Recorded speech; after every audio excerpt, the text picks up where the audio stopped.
എല്ലാവർക്കും നമസ്കാരം. നമ്മൾ SSC GD 2026 ക്ലാസ്സുകൾ സ്റ്റാർട്ട് ചെയ്യുകയാണ്.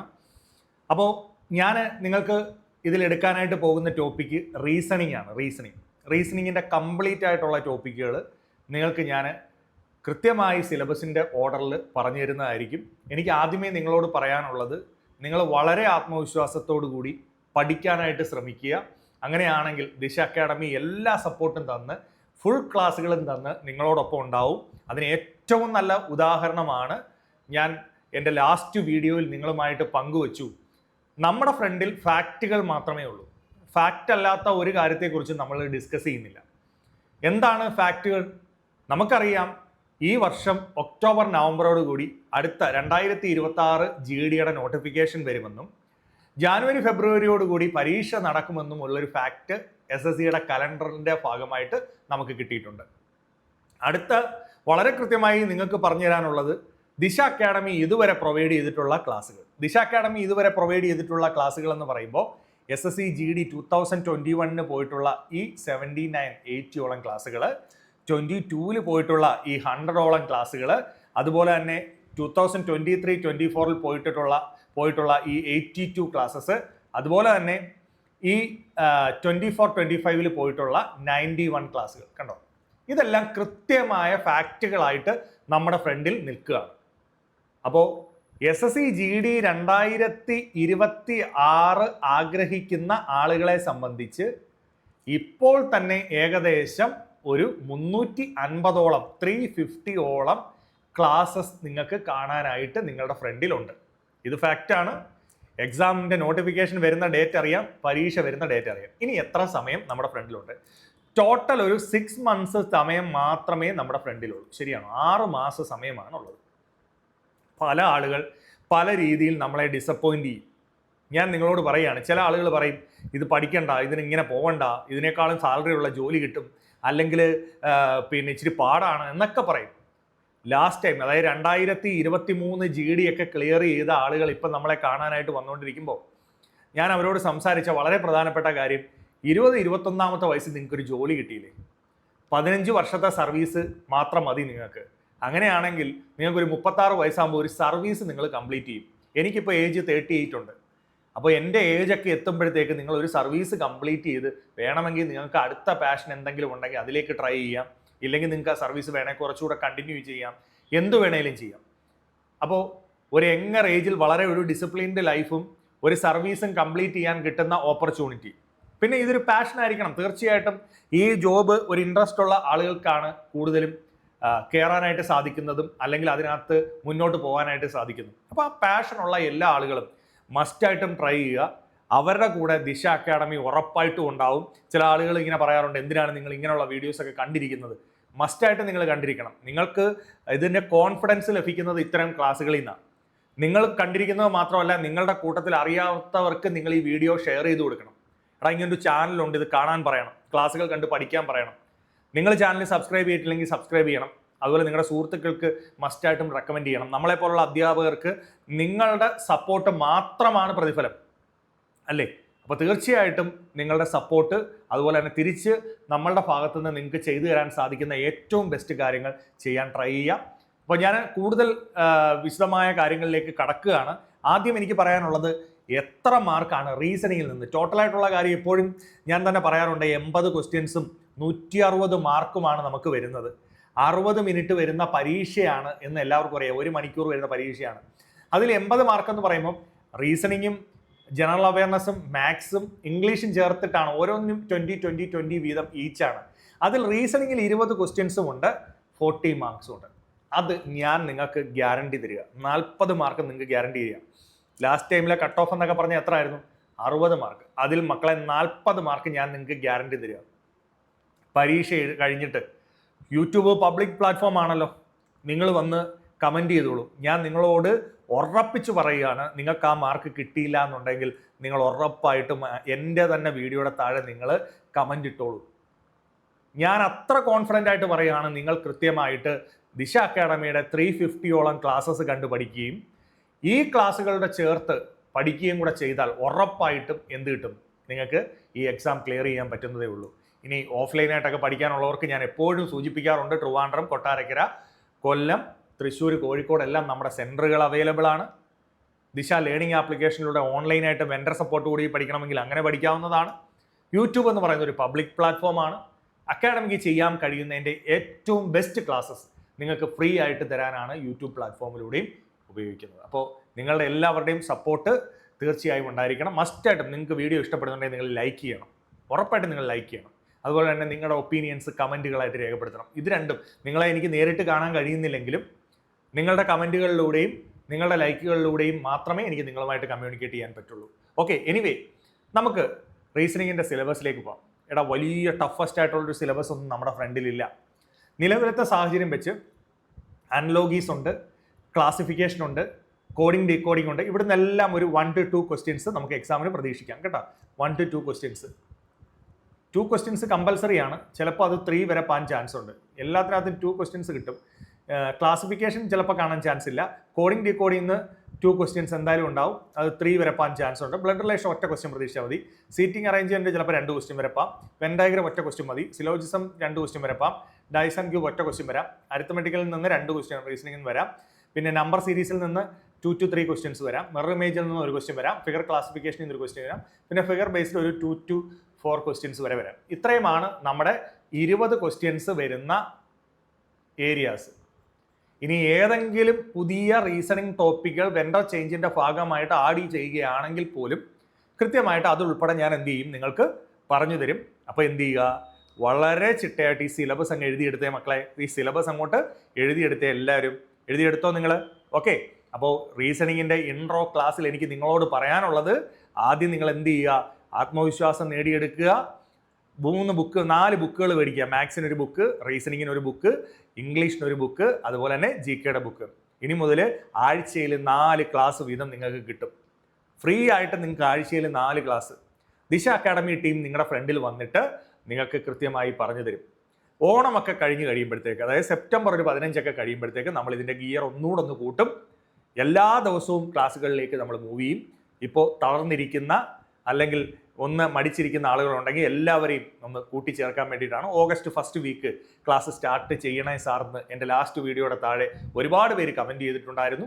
നിങ്ങളുടെ ആവശ്യം, നിങ്ങളുടെ റിക്വസ്റ്റ് പ്രമാണിച്ച് തന്നെയാണ് തീർച്ചയായിട്ടും ഇത് സ്റ്റാർട്ട് ചെയ്തിരിക്കുന്നത്. പഠിക്കാനായിട്ട് ശ്രമിക്കുക. ക്ലാസ്സുകൾ ഒരു ദിവസം പോലും നിങ്ങൾക്ക് എന്ത് ചെയ്യില്ല, മുടങ്ങില്ല. നിങ്ങൾ ഫോളോ ചെയ്യാൻ ശ്രമിക്കുക.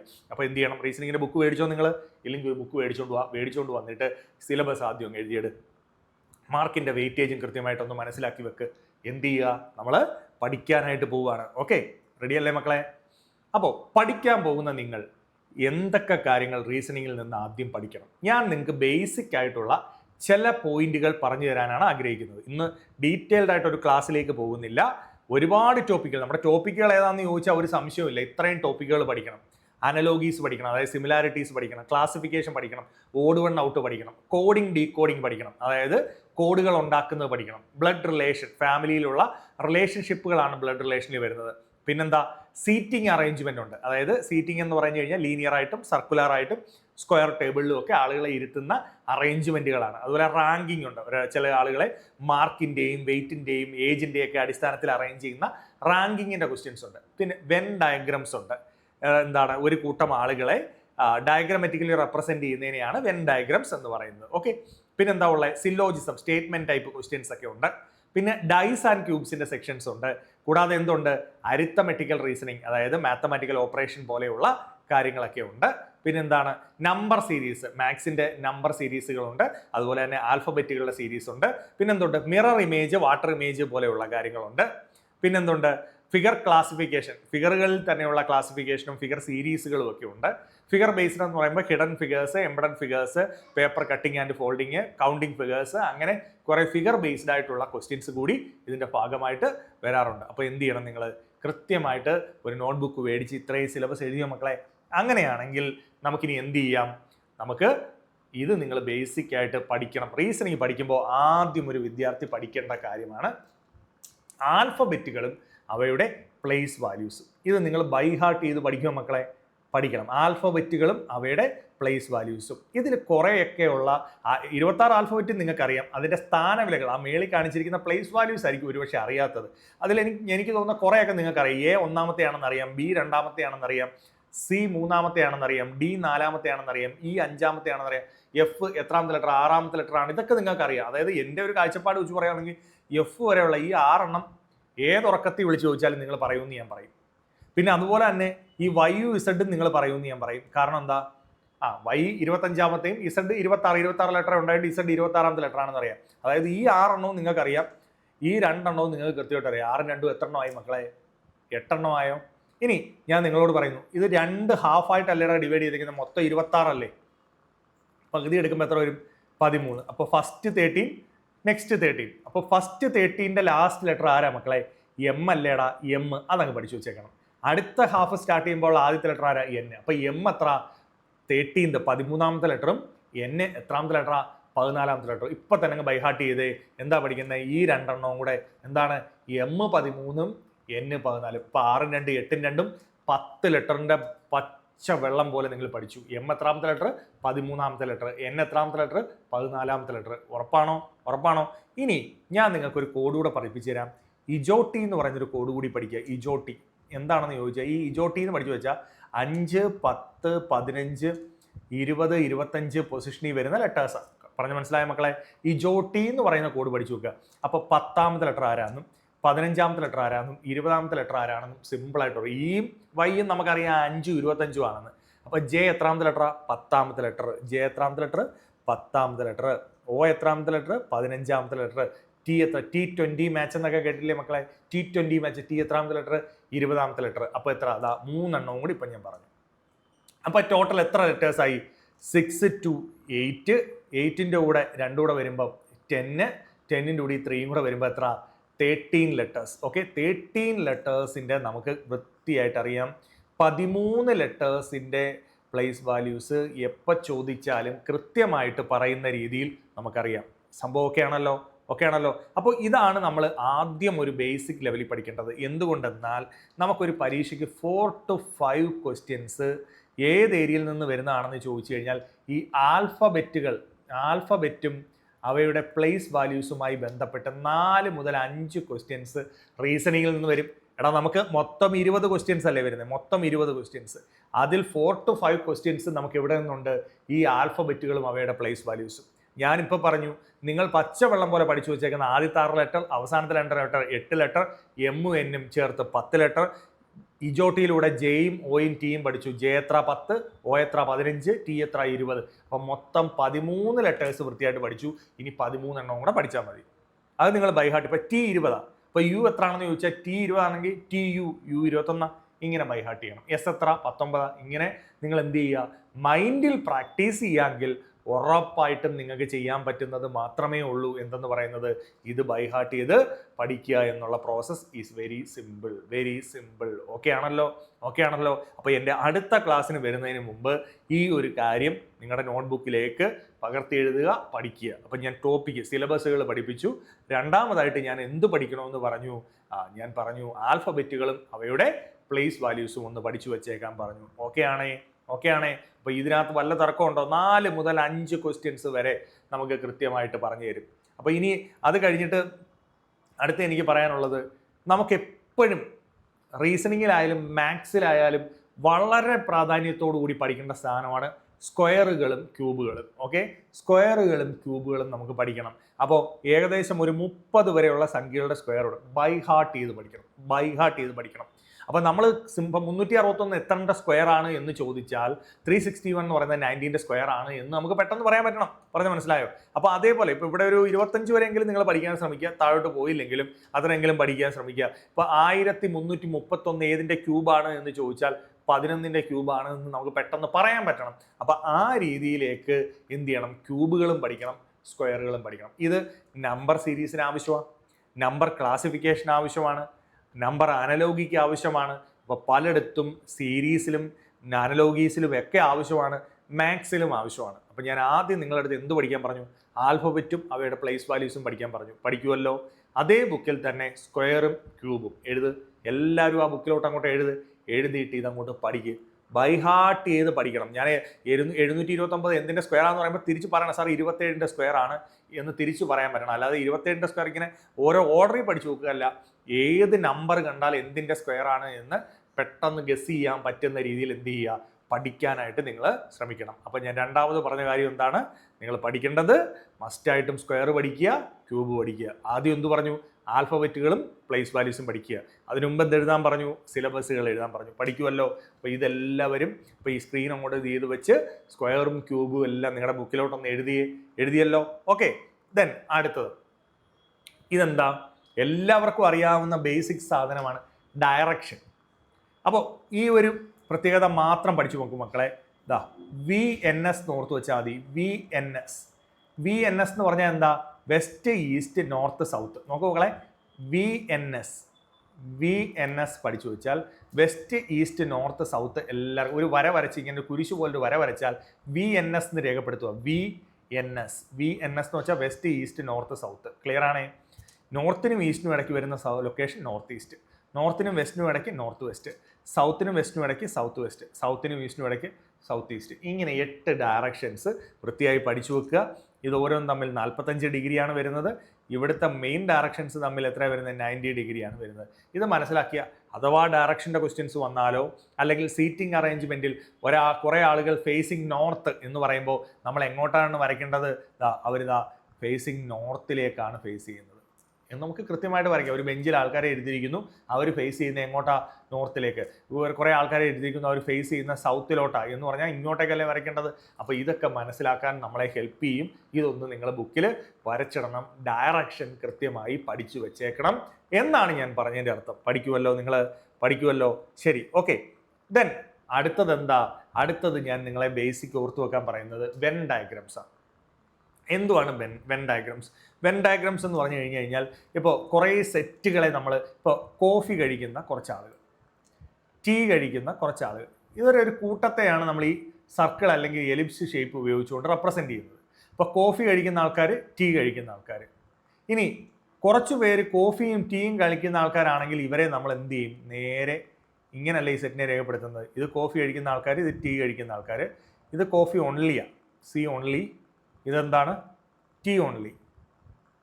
അപ്പോൾ ഇതെന്താണ്, ബോത്ത് വരുന്ന ആൾക്കാരാണ്. ബോത്ത് പറഞ്ഞ് മനസ്സിലായോ, ബോത്ത്. അതാണ് ഈ സെറ്റുകൾ. അപ്പോൾ എ ബി എന്നുള്ളത്, ഇത് എ ഓൺലി, ഇത് ബി ഓൺലി, ഇത് both A and B. A equal to B എന്ന് പറഞ്ഞാൽ രണ്ടും ഒന്നാണ് എന്നാണ് അർത്ഥം. ഇതെന്താണ്, ഇത് ബി എന്ന് പറയുന്ന സെറ്റ്, അതിന് മുകളിൽ വരുന്ന ഒരു സെറ്റ്. നമുക്ക് നിരവധി എക്സാമ്പിളുകൾ പറയാം. ഇപ്പോൾ നമ്മളിപ്പോൾ ഒരു എക്സാമ്പിൾ പറയുകയാണ്.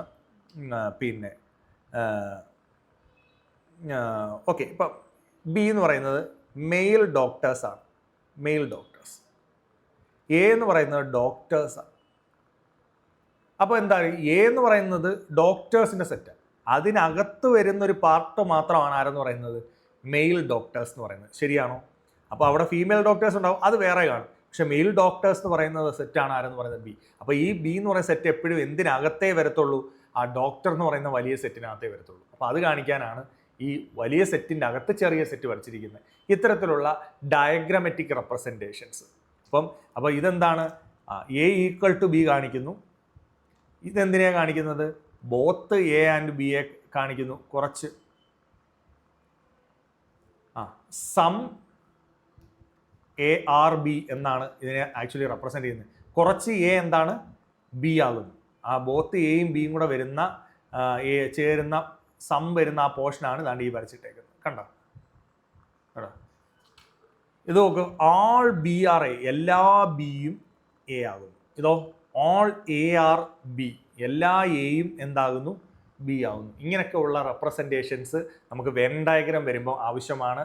അതുപോലെ തന്നെ എന്ത് വരുമ്പോൾ ആവശ്യമാണ്, സിലോജിസത്തിലെ ക്വസ്റ്റ്യൻസ് വരുമ്പോൾ ആവശ്യമാണ്. അതൊക്കെ ടോപ്പിക്ക് വരുമ്പോൾ ഞാൻ നിങ്ങളെ പഠിപ്പിക്കാം. അപ്പോൾ ഇതൊക്കെ ഒന്ന് മനസ്സിലാക്കി വെക്കുക. ഇപ്പം പല രീതിയിൽ ക്വസ്റ്റ്യൻസ് ഉണ്ട്. ഇപ്പം നോ എ ആർ ബി എന്ന് പറഞ്ഞു കഴിഞ്ഞാൽ എയും ബിയും തമ്മിൽ ഒരു ബന്ധവുമില്ല. ഇത് എ ആണ്, ഇത് ബി ആണ്. എയും ബിയും തമ്മിൽ ഒരു ബന്ധവുമില്ല. ഞാൻ ഈ കോഫിയും ടീയും പറഞ്ഞ പോലെ നോ എ ആർ ബി എന്ന് വെച്ച് കഴിഞ്ഞ് കഴിഞ്ഞാൽ എയും ബിയും തമ്മിൽ ഒരു ബന്ധവുമില്ല. സം എ ആർ ബി എന്ന് വെച്ചാൽ കുറച്ച് എ ബി ആകുന്നു. അപ്പോൾ ഇവിടെ അവർ തമ്മിൽ ഒരു ഇൻ്റർലിങ്ക് ചെയ്ത് വരയ്ക്കും. ഈ പോർഷൻ എന്താണ്, കുറച്ച് എ കുറച്ച് ബി വരുന്ന ഏരിയ ആണ്, ബോത്ത് വരുന്ന ഏരിയ ആണ്. എ ഈക്വൽ ടു ബി എന്ന് പറഞ്ഞാൽ രണ്ടും ഒന്ന് തന്നെയാവുന്നു. ഇതെന്താണ്? ഓൾ ബി ആർ എ, എല്ലാ ബിയും എ ആണ്. ഇതെന്താ? All A are B. പറഞ്ഞ് മനസ്സിലായോ? അപ്പോൾ ഈ രീതിയിൽ ഉള്ള വെൻ ഡയഗ്രംസിൻ്റെ റെപ്രസെൻറ്റേഷനൊക്കെ നമുക്ക് ആവശ്യമാണ്. അതൊക്കെ ടോപ്പിക്ക് ബേസ് നമുക്ക് പറഞ്ഞു തരാം. അപ്പം ഞാൻ ഈ പറഞ്ഞതുപോലെയുള്ള ബേസിക് ആയിട്ടുള്ള കാര്യങ്ങൾ എന്തൊക്കെ നിങ്ങൾ പഠിച്ചു വെക്കണം? ആദ്യം നിങ്ങൾ സിലബസ് പഠിക്കുക. ഓക്കെ, സിലബസ് കൃത്യമായിട്ട് നിങ്ങളുടെ ബുക്കിൽ എഴുതുക. അത് ആരും തെറ്റാതെ എഴുതി വെക്കണം. അതിനുശേഷം എന്ത് ചെയ്യണം? ആൽഫബറ്റ് സീരീസും അവയുടെ പ്ലേസ് വാല്യൂസും നിങ്ങൾ കൃത്യമായിട്ട് രേഖപ്പെടുത്തണം. അതിനുശേഷം സ്ക്വയറുകൾ, ക്യൂബുകൾ നിങ്ങളുടെ ബുക്കിൽ റെപ്രസെൻറ്റ് ചെയ്യണം, ബൈഹാർട്ട് ചെയ്ത് പഠിക്കണം. അതിനുശേഷം ഡയറക്ഷൻ റെപ്രസെൻറ്റ് ചെയ്യാൻ പറഞ്ഞു. എന്നിട്ട് എന്താണ്? ഈ വെൻ ഡയഗ്രാം റെപ്രസെൻറ്റേഷൻസ് പഠിച്ചു നോക്കുക. അതിൽ ഒന്നാമതായിട്ട് നിങ്ങൾ ചെയ്യേണ്ടത് ഇതാണ്. ഫസ്റ്റ് ഡയഗ്രാം ഇതാണ്. എന്താണ് first diagram? No A are B. രണ്ടാമതായിട്ട് നിങ്ങൾ ചെയ്യേണ്ടത് സം എ ആർ ബി. മൂന്നാമതായിട്ട് എ ഈക്വൽ ടു ബി. നാലാമതായിട്ട് ഓൾ ബി ആർ എ. അഞ്ചാമതായിട്ട് ഓൾ എ ആർ ബി. ഇങ്ങനെയുള്ള ഡയഗ്രാംസ് ഒന്ന് വരച്ചു വെച്ചേര്. അതിന് സെക്ഷൻസ് വരുമ്പോൾ നമുക്ക് കൃത്യമായിട്ട് പഠിച്ചു പോകാമെന്നുള്ളത് മാത്രമേ ഉള്ളൂ. അപ്പോൾ ഇത്രയും കാര്യങ്ങൾ ബേസിക് ആയിട്ട് എന്ത് ചെയ്യണം? പഠിച്ചു വെക്കണം. കൂടാതെ നമ്മുടെ ഈ ചാനൽ നിങ്ങൾ കൃത്യമായിട്ട് ഫോളോ ചെയ്ത് ശ്രദ്ധിക്കാനായിട്ട് ശ്രമിക്കുക. എല്ലാ ദിവസവും നിങ്ങൾക്ക് അപ്ഡേഷൻസ് ക്ലാസ്സുകളായിട്ട് ഈ ഗ്രൂപ്പിലൂടെ, ഈ ആർമി ചാനലിലൂടെ ആയിരിക്കും വരുന്നത്. ദിശയ്ക്കൊരു മെയിൻ ചാനലുണ്ട്. അതിൽ ഒരുപാട് കണ്ടന്റുകൾ SSC റെയിൽവേ എക്സാംസിൻ്റെ വരുന്നത് കൊണ്ട് ഫോഴ്സ് ബേസ്ഡ് എക്സാമുകൾ ആഗ്രഹിക്കുന്നവർക്ക് വേണ്ടി, എസ്പെഷ്യലി GD പോലെയുള്ള, അഗ്നിവീർ പോലെയുള്ള ക്ലാസ്സുകൾ ആഗ്രഹിക്കുന്ന വിദ്യാർത്ഥികൾക്ക് വേണ്ടി നമ്മളൊരു സെപ്പറേറ്റ് ചാനൽ തന്നെ ചെയ്തിട്ടിരിക്കുകയാണ്. അപ്പോൾ ഈ ചാനൽ മസ്റ്റായിട്ടും ഇത്തരം എക്സാംസ് ഫോളോ ചെയ്യുന്ന വിദ്യാർത്ഥികൾ ശ്രദ്ധിച്ച് പഠിക്കാനായിട്ട് ശ്രമിക്കുക. നിങ്ങളുടെ സജഷൻസ് എല്ലാം നിങ്ങൾ എന്ത് ചെയ്യുക? ഗ്രൂപ്പിൽ പറയാനായിട്ട് ശ്രമിക്കുക. അപ്പോൾ അടുത്ത ക്ലാസ്സിൽ നമ്മുടെ സിലബസിലെ ഒന്നാമത്തെ ടോപ്പിക്കുമായിട്ട് നമുക്ക് കാണാം. അപ്പോൾ എല്ലാവരെയും ഒരിക്കൽ കൂടെ നന്നായി പഠിക്കണമെന്ന് ഓർമ്മിപ്പിക്കുന്നു. ഓൺലൈൻ ക്ലാസ്സുകൾ ആവശ്യമുള്ളവർ ഈ നമ്പർ ശ്രദ്ധിച്ചു വെച്ച് കോൺടാക്ട് ചെയ്യാൻ ശ്രമിക്കുക. അതുപോലെ തന്നെ ഓഫ്ലൈൻ ക്ലാസ്സുകൾ ആഗ്രഹിക്കുന്നവർക്ക് ഈ നമ്പറുകൾ നിങ്ങൾ ശ്രദ്ധിക്കുക. അപ്പോൾ എല്ലാവരും എന്ത് ചെയ്യുക? നന്നായി പ്രിപ്പയർ ചെയ്യാനായിട്ട് ശ്രമിക്കുക, നന്നായി പഠിക്കാനായിട്ട് ശ്രമിക്കുക. ഇങ്ങനെ കാത്തിരിക്കരുത്, പരീക്ഷ വന്നിട്ട് പഠിക്കാം എന്ന് വിചാരിച്ചിരിക്കരുത്. 6 മാസത്തെ സമയമേ നമ്മുടെ ഫ്രണ്ടിലുള്ളൂ. ഒട്ടും ഡിസപ്പോയിൻ്റ് ആവാതെ ആത്മവിശ്വാസത്തോടെ പഠിച്ചു തുടങ്ങുക. അക്കാഡമി ഫോളോ ചെയ്ത് പഠിച്ചു കഴിഞ്ഞാൽ ഉറപ്പായിട്ടും 100% നിങ്ങളെ സർവീസിൽ എത്തിക്കാൻ അല്ലെങ്കിൽ പരീക്ഷ ക്വാളിഫൈ ചെയ്യിപ്പിക്കാൻ അക്കാഡമിക്ക് കഴിയും എന്ന സന്തോഷത്തോടെ അറിയിച്ചുകൊണ്ട് നിങ്ങൾ കൃത്യമായി ക്ലാസ് ഫോളോ ചെയ്യുക എന്ന് അറിയിച്ചുകൊണ്ട് നിർത്തുകയാണ്. Thank you. All the best.